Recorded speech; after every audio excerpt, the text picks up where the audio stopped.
Hi, I'm Emma. Hi, I'm Sydney. Hi, I'm Brooke. Hi, I'm Piper. Hi, I'm Daphne. Hi, I'm Rena. All right, is that everyone? All right, sweet. Good afternoon, everyone. Let's start with a picture. Imagine walking to a hospital. Now, instead of emergency injuries or rare diseases, the rooms are filled with people dealing with conditions that could have been prevented. Conditions caused not by genetics or accidents, but by the stuff they ate every day. We're talking about heart disease, type 2 diabetes, obesity, and even some cancers.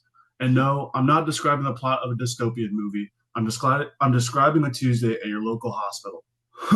Why? Because in America, junk food is cheaper than salad, available in nearly every corner, and marketed like it's a must-have lifestyle accessory. It's no wonder our health is struggling. Our health is struggling. So here's the main idea I want to share with you today. The US government should implement a tax on junk food, like cigarette taxes, to discourage unhealthy eating, improve public health, and reduce the overwhelming cost of diet related disease. I know it's not exactly the sexiest policy idea out there, but give me a few minutes and I promise to show you why this one simple change could save lives, money, and a whole lot of hospital visits. Today, I'll walk you through three things: the problem with junk food and its effects, how a tax could help, and what the future might look like with and without action. So let's get into it. First, the problem. Junk food is delicious. I'm not here to deny that. I love a good bag of chips as much as the next person, but it's also one of the leading drivers of obesity and chronic disease. According to the Center for Disease Control and Prevention, as of 2023, more than 40% of American adults are obese. That's not just a statistic, that's almost half the adult population. And obesity isn't just about appearances or even weight itself, it's about what it does to your body. A study from the American Journal of Preventive Medicine found that obesity drastically increases your risk for type 2 diabetes, heart disease, and certain cancers. And here's the kicker: it's not just affecting individual health, it's affecting everyone's wallets. Obesity related diseases cost the US over $190 billion a year. That's billion with a B. That's more than the GDP of entire countries. Now you might be thinking, well, people should just have, make better choices. But let's be real. It's hard to make good choices when the unhealthy option is cheaper, faster, and literally smells better when walking past it. Especially in low income communities, access to healthy food is limited. You'll see five fast food places before you find one grocery store. And even then, a head of broccoli costs more than a double cheeseburger at McDonald's. That's not exactly setting people up for success. So, what's the solution? Let's take a lesson from a product that should be used to be incredibly common, like basically just something that everyone should know about: cigarettes. Back in the day, everyone smoked. Then we learned it was killing people. So, what did the government do?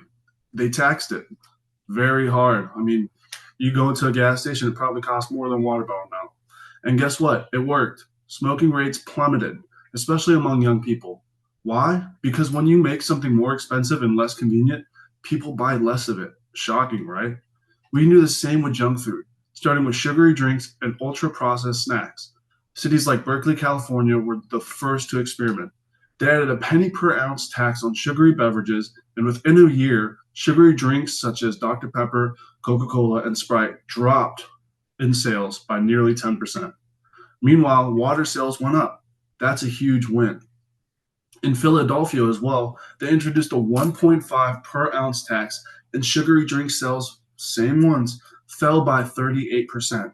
And here's the cool part: the revenue from the tax was used to fund pre K programs, improve parks, and revitalize libraries. So not only were people drinking fewer sugary sodas, they were also benefiting from stronger communities. That's a double win. Plus, modeling studies show that even a 20% tax on junk food could lead to small but meaningful reductions in calorie intakes, and it's enough to prevent weight gain across the population over time. That's a huge long term win. And let's not forget about the money. Even though we just talked about it, the tax revenue can go towards subsidizing healthy fun or healthy food, supporting nutrition education, and funding public health clinics. Right now, we're spending billions of dollars treating preventable diseases. Wouldn't it be smarter to just prevent them in the first place by doing all this? Now let's look at the future. 2 versions of it. Scenario 1, we act. We implement a junk food tax. People drink fewer sugary beverages, buy fewer processed snacks. They don't have to stop completely, just consume less. Over time, obesity rates start to drop. Fewer people get type 2 diabetes and healthcare costs stabilize. And bonus, the revenue gets invested back into schools, health programs, and public services. It's like turning potato chips into playgrounds. No, you can't literally take potato chips into playgrounds, but you get the idea. Here's scenario 2. We do nothing. Obesity rates keep rising. More kids develop diabetes before they even hit middle school. Hospitals stay overcrowded, and health insurance premiums go up. Not only that, but taxpayers have to cover the costs, and the cycle continues. I don't know about you, but I'd rather live in scenario 1. So here's the bottom line. A junk food tax isn't about punishing people. It's about creating healthier choices, especially for communities that don't have many. It's about reducing diseases, improving quality of life, and using policies to make the easy choice the healthy one. So what can we do, and what can you do? First off, we can support legislations that propose taxes on junk food and sugary drinks. Let's also vote for leaders who back preventive health policies and, when possible, make those healthier choices for yourself and your family. I know a tax on junk food might not sound exciting at first, but when you dig into the evidence, it's actually a no-brainer. The decisions we make about food, policies, and every other day life decisions will help shape the health of future generations. Let's choose wisely. Thank you.